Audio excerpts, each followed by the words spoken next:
Production funding for Making It Up North is provided by the citizens of Minnesota through the Minnesota Arts and Cultural Heritage Fund.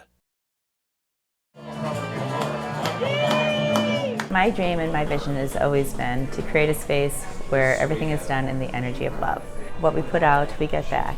You know, just sitting and talking to the neighbors. How are you doing? Yeah, yeah. If you simplify your life, you're more free than, you create. I'm up for anything new if I can try it. There really is no mundane here because there's always something that's going on.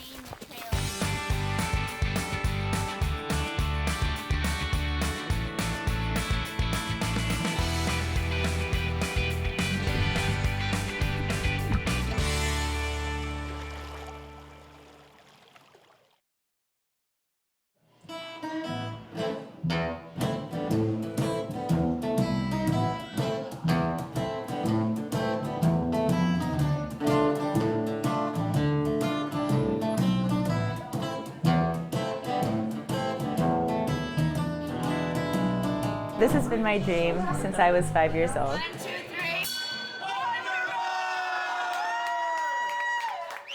When I met my husband, he brought me to Grand Marais for the first time. And I always knew that I wanted to own a restaurant someday by the time I was 50 years old. I drove past the Harbor Light, and there was a for sale by owner sign. And I stopped and took a picture of it. And I continued on to our cabin. And I spent a week alone, and my husband came up the following week. He pulled up into the cabin and told me that he had a picture to share with me. And I said, oh my gosh, I have one to share with you. And we both turned our phones around, it was the same picture. And the next words out of his mouth was, oh my gosh, we're gonna do this, aren't we? I just fell in love with everything immediately. I fell in love with the wood and the history and the feel of the lodge. This was an upper dining room in here, and we turned it into a lounge. But then back here, this was the lower dining room, and it was filled with a lot of tables. But we turned it into the rec room. The floor here, it used to be a roller rink. So you could feel the divots in the corners as you come around, and it's built on a suspension system. So they tell me that when you get enough people on the dance floor that it bounces. You think you have a vision of what it's going to be and what it is going in, but that evolves and changes because it's not just the vision that we bring, it's the vision that every customer, every person that walks in that door, they bring their own vision that comes along with it. I started writing the business plan after we bought it. I believe that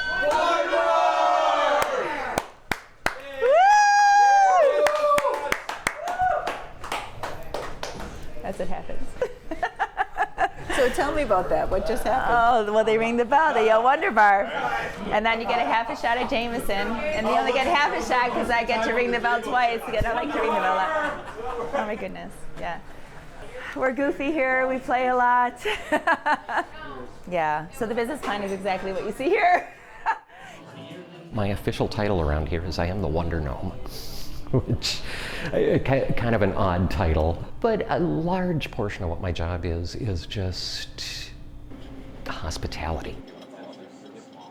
It's not about having a job. It's about going someplace where you are paid a fair wage and you are treated with respect and you're finding your niche. There are so many things in this huge place that need to be done. We have the glam ground, we have the eatery, we have the bar, we do events, we have the stage, we have a lot of great music coming in.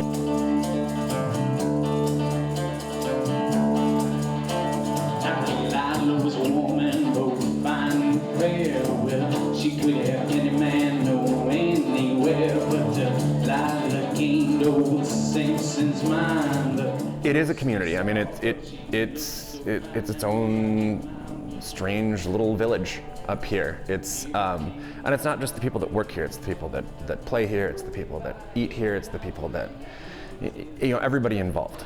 It's kind of one big extended family, and that's what it takes to make it all happen.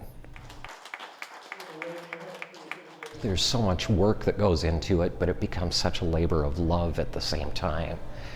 You know, I love the community of people that come here. We try to be as open and inclusive as possible, you know. If you're respectful, you're welcome. It's very different than what the atmosphere was before when I was here in my younger days. And it's different than most of the other places in town. So it's, in that sense, it really fits because it's filling a different void.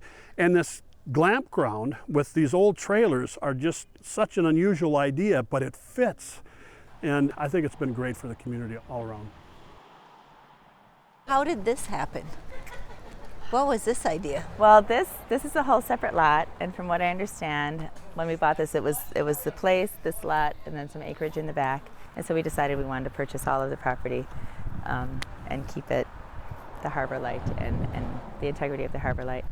And so we went home and we're like, what are we going to do with that space? And my husband likes to renovate old campers, so one day I just came in, it's Wunderbar Eatery and Glamp Ground, and so we started bringing them up. This came, and that's a Summer of Love, and that's an artist was commissioned to put the mural on there, and it's lava lamps and love beads, and it's just, that's probably the most photographed one. We have people come in and just take photographs in front of it, which is pretty fun. So what does Wunderbar add to Grand Marais? I think people need something to believe in, and I think bringing back something that is vintage and so heartfelt and such a memory kind of ignites that passion and that spirit in people again, and I just get to hold the space. Biggest lesson, just keep showing up, keep making it happen. You learn and you evolve and you change, and you have to be flexible. I mean, it's a passion. You have to have a passion. It doesn't feel like work to me. I'm here from open to close, and we all are, you know, and it's so much fun. I'm just having so much fun.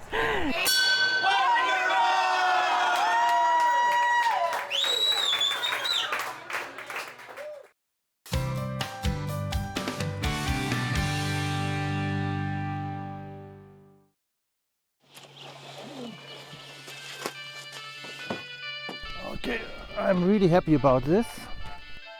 I can't wait to hang them up. There.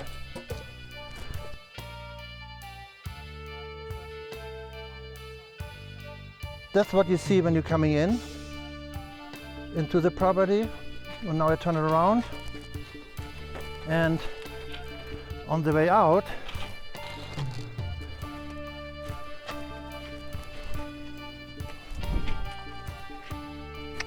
isn't it cool? I'm really excited about it.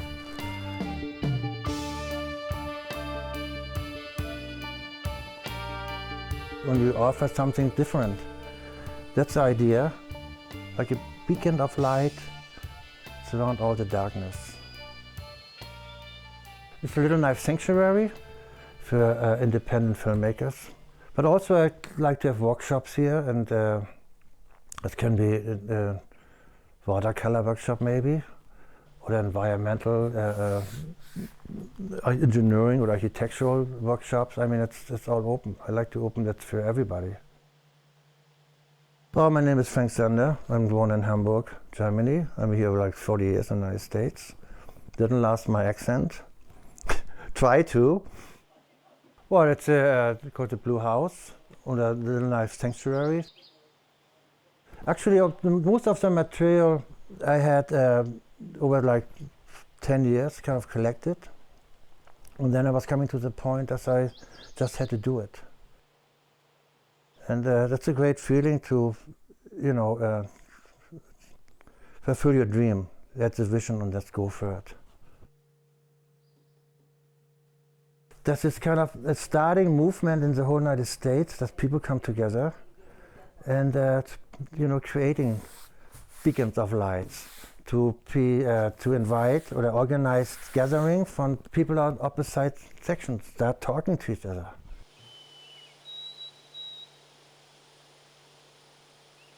The idea is now, I will have some plants, rhubarb and mushrooms I will plant. I'm not the type pick and weed, so I have to make it easy. And that's some fruit trees I planted, plum, apples, pears. And yeah, then here some vintage camping trailer I'm in the process to refinish. Then here I worked on this quite a bit. Yeah, the idea is that someone can stay, somebody can work here, and then this is a kind of a sofa bed. The couple can, you know, push it down and sleep there, and if they have a child, they can stay here. That's pretty much the idea. And you know, a lot of stuff I just picked it and find this over the years, and I just love to do that. Yeah, I do. It's always in my mind. I can see it, you know, where things can go, and yeah, that's how I work. If you simplify your life, you're more free than, you know, you create. So that's just kind of the idea.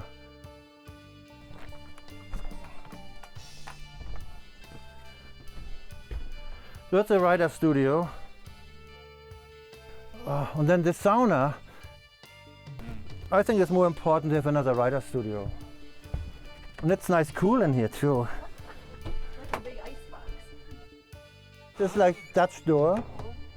You know, just sitting and talking to the neighbors. How you doing? Yeah, you're right. And here the neighbors are deer and maybe a rabbit. What's your neighbors here? You know? Well, maybe I don't agree with you. Keep it fresh. I don't want to have it too serious either. So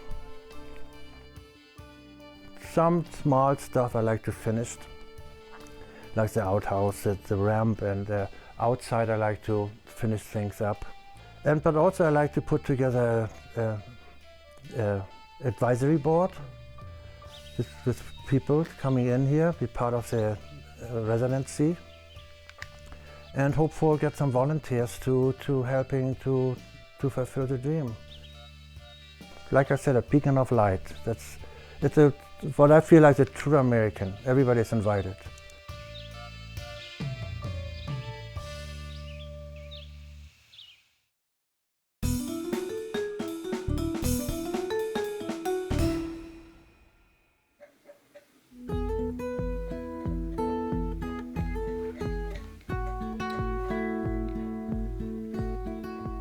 Whenever I need to figure something out, I'll draw it just for myself, you know, because that's how I can see it better.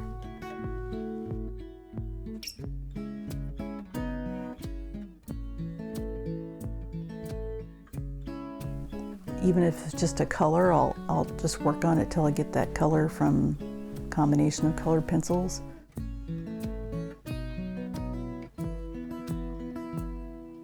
One of my pet peeves is wasting paint. So if I'm in a place here where I don't need that color anymore, then I always try to find something else that does need it.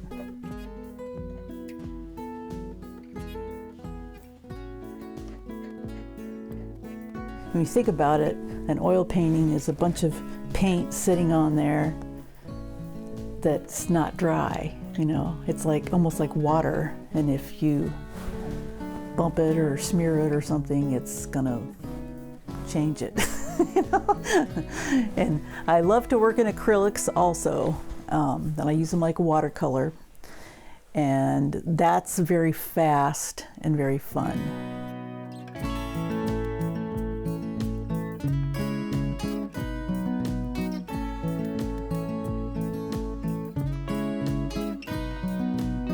I've done lots of bear things, bear homonyms. This one is a barometer.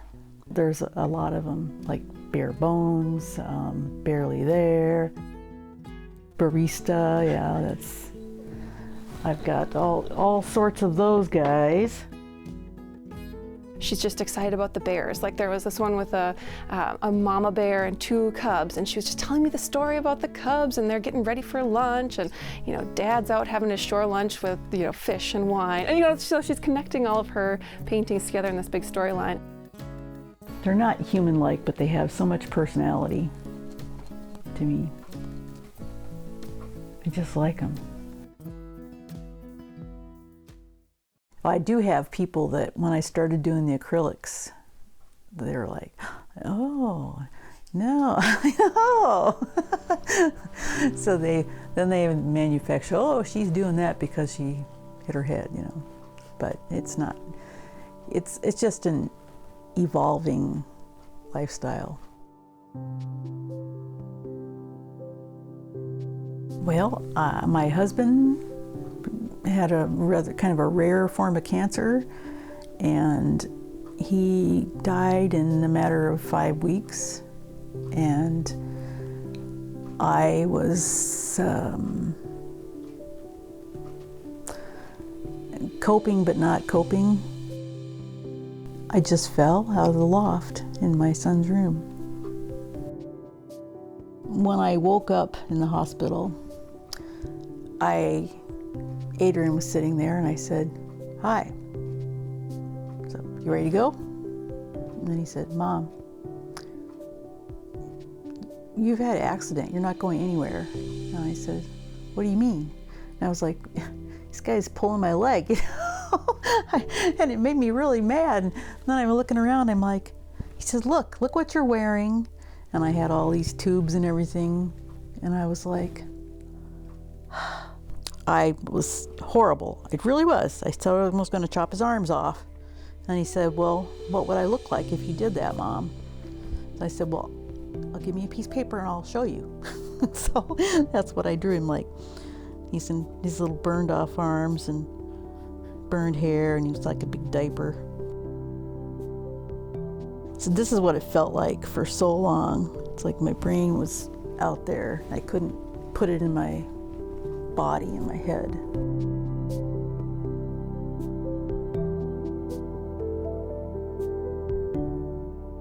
So when you look at this, do you just go, look how far I've come, or what goes? No, I look at this and I say, I am so glad I'm not there. Because that was not fun. I had to paint with my finger at first, and I could only paint for about 10 minutes, and my vision was so disrupted, the double vision and the tiredness, and I couldn't concentrate on anything. And I couldn't control the paintbrush, so I would use my finger and I'd get I didn't think I'd ever be able to paint again.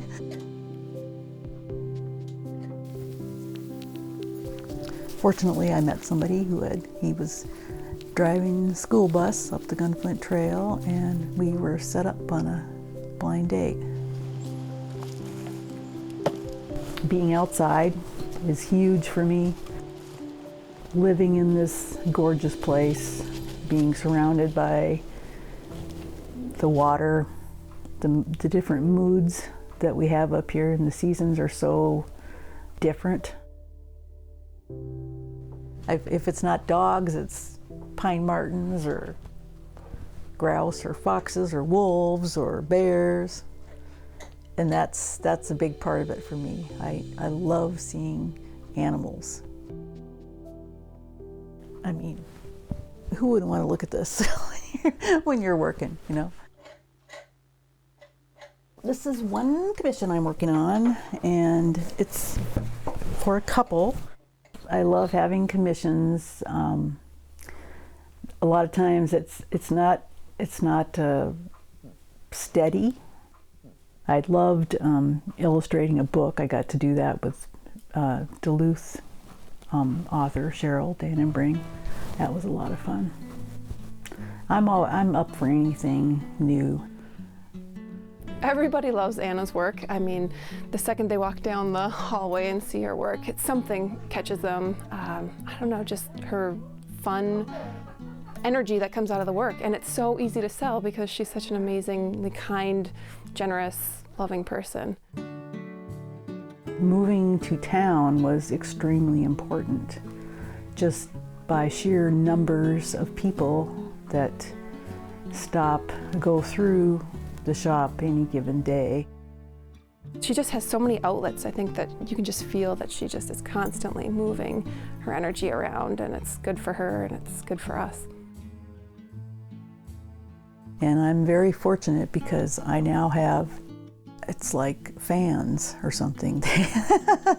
You know, it's really fun. I like it.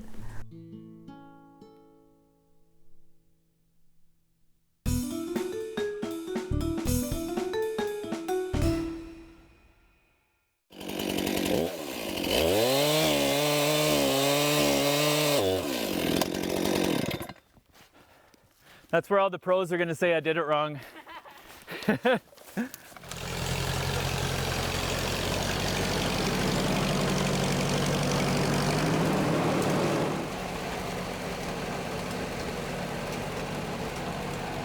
We are in the Lake Superior Highlands in a forest.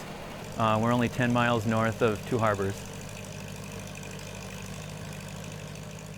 The fact that Lake County had the vision to put in a fiber network, and once I saw that that was happening, it was like I had the idea in my mind, like that's finally our chance to kind of find the fusion between doing what I do professionally with living in a place that's very remote.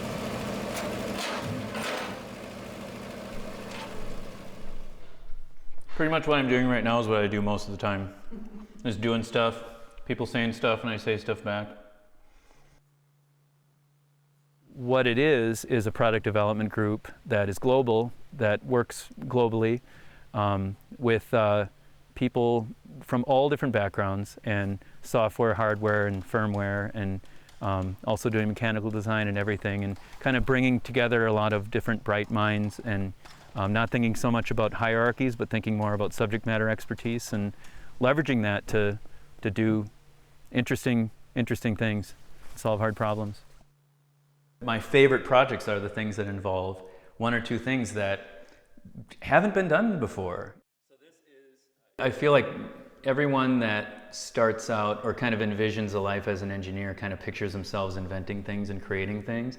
And I think it took me a really long time to understand that working on somebody else's invention is sometimes even more interesting. Somebody to own an idea and own the vision for what something is going to be, and being able to partner with them allows us to do lots and lots and lots of different types of things in many different contexts. And this is one example of that. We're very discerning about what types of projects we take on, so we keep things fresh. You know, there are so many, we work in the music industry and in the recreation industry and scientific and all these different types of things, so there's always a new hard problem.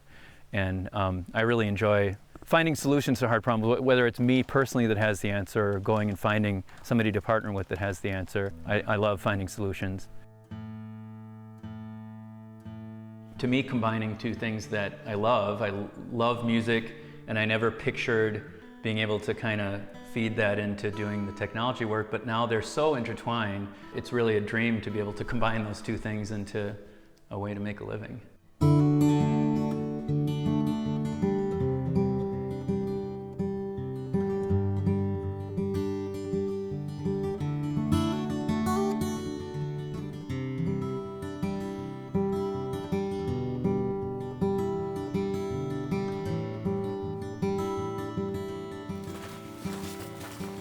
It's amazing to be, instead of just taking a lunch break and having a sandwich and sitting out, being able to go for a hike or go and do some work in the woods in the middle of the day is amazing, and coming back refreshed, having had that experience.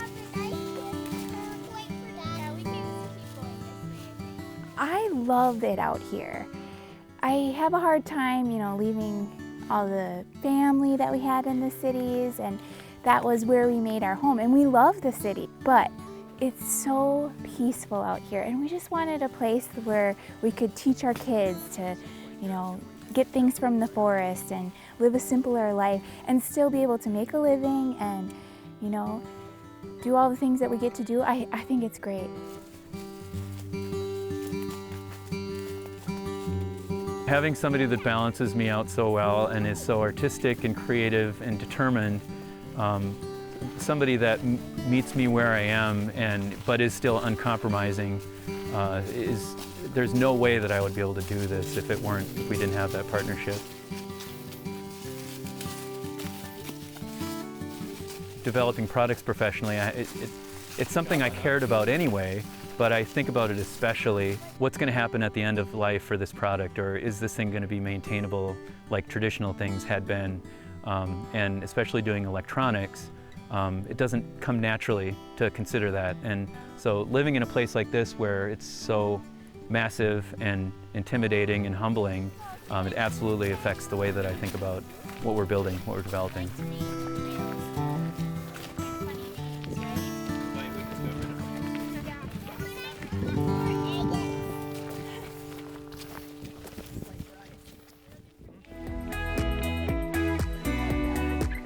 It's about integrity. It's about morals and values and sourcing our food properly and giving permission to play. Listen to the people who want to see you succeed. There are plenty of them out there. Nobody's successful all the time. You know, it's always a struggle. And that's a great feeling to fulfill your dream. Get the vision and let's go for it.